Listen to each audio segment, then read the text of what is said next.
Being here today. My name is Hillary Kellner. I am the Communications Director for the Utah Department of Public Safety. This evening we have FBI Director Patel, FBI Deputy Director Dan Bongino, Special Agent in Charge Robert Bowles, Governor Spencer Cox, Lieutenant Governor Deidre Henderson, and Commissioner Anderson, as well as Commissioner Bo Mason, as well as some local partners here present with us today. Governor will kick it off. Thank you. Ladies and gentlemen, thank you for joining us here tonight. We appreciate the media and the partnership we have with you in helping us to get information out to the public so that we can catch this assassin and hold him accountable. We are going to share a portion of a video and that we have of the suspect, as well as some new stills. Those have already been released, but we want to make sure that they get as much attention as possible so that we can get help from the public in tracking down this evil human being.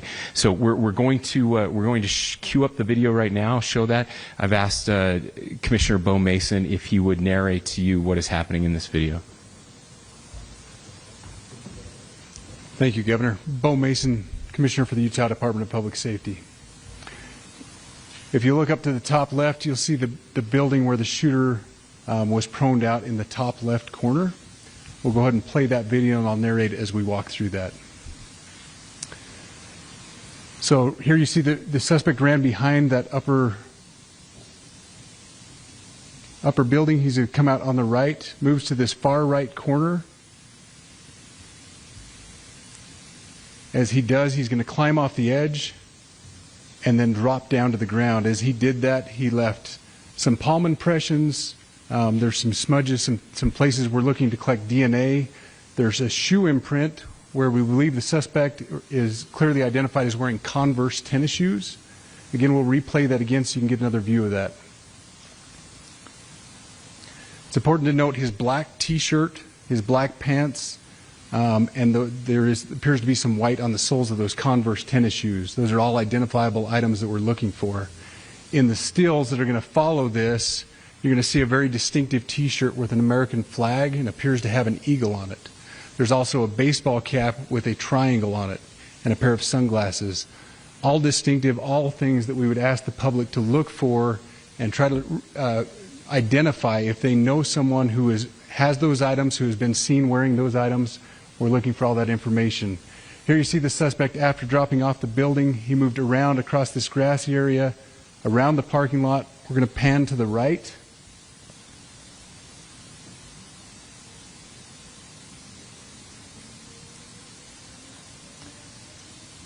After he crosses the street, this is where he moves over into the wooded area. This is the video evidence that we utilize to track his movements and to locate that firearm in that wooded area following the discovery of this evidence. Good. You want to go to the stills? So here's the still photographs I mentioned. These have been enhanced, so these are slightly different than what we introduced earlier. Please pay close attention to the T-shirt. Like I said, very distinctive with that American flag and that eagle.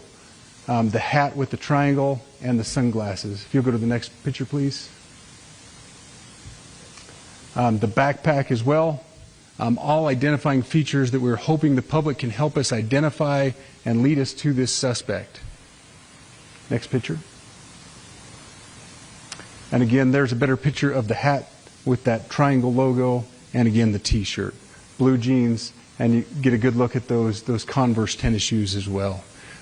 We have pushed these out. We'll continue to push these out, and we just ask for the public's cooperation through the public. The tips that have been coming in are what are giving us our next leads and enabling us to continue to further this investigation.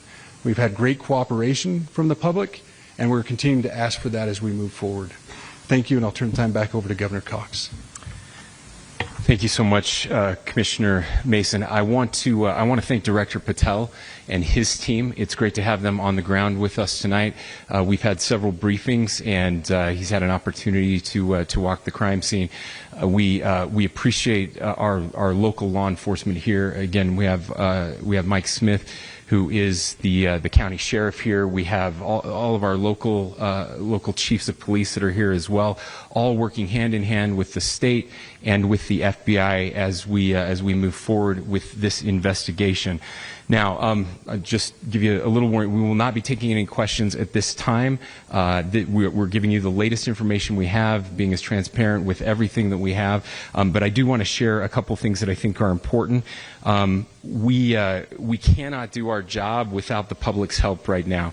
The public has answered our call for action. So far, we've received more than 7,000 leads and tips.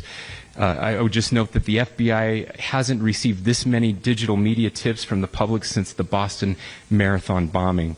This case also highlights the dedication of our law enforcement community. We have 20 federal, state, and local law enforcement partners that are working shoulder to shoulder to find the person who committed this horrific crime. With their support, we've completed nearly 200 interviews. As you're aware, as has already been reported, the FBI is offering a $100,000 reward for information leading to the identification and arrest of the person responsible for the murder of Charlie Kirk. We also continue to implore the public to support this investigation and come forward with any information. We are truly hopeful that this video and new photos will lead to even more tips. We are processing. We have an incredible team, a state and federal team working together to process those tips. We are going out in tandem to interview any potential person of interest or suspects. But we need, again, we need as much help as we can possibly get. Any videos or photos that you might have, the public, should be submitted to our digital media tip line, which is www.fbi.gov/Utah Valley shooting, all lowercase. Again, that is fbi.gov/Utah Valley shooting, all lowercase. You can also provide general tips about the shooting by calling 1-800-CALL-FBI. That's 1-800-CALL-FBI, or at tips.fbi.gov. This is, I would just say, this is not just a local matter here in Utah. We have people all over the country that are helping to bring this perpetrator to justice for Charlie Kirk and his family. I will just add as well that, as was mentioned, there is a lot of forensic evidence that is being processed right now at both the state lab and the federal labs, federal lab on the East Coast. So we are working in tandem together. I would also just add a word of note for those people who are spending so much time on social media. I think Charlie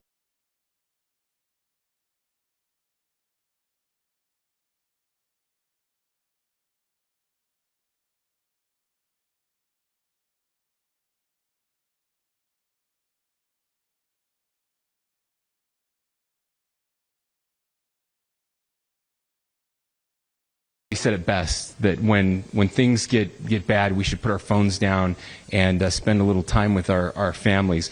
There is a tremendous amount of disinformation. We are tracking our team, the state team, and I'm sure the federal team as well. What we're seeing is our adversaries want violence. China, we have bots from Russia, China, all over the world that are trying to instill disinformation and encourage violence. I would encourage you to ignore those, to turn off those streams, and to spend a little more time with our families. We desperately need some healing. We'll have more to say about that in the days and weeks to come. More than anything, we are going to catch this person. Last thing I will just say is we've been working with our attorneys, getting everything that we need, affidavits ready, so that we can pursue the death penalty in this case, and that will happen here in the state of Utah. Again, to the public, to those who are grieving, thank you for your prayers. I know we are feeling those prayers.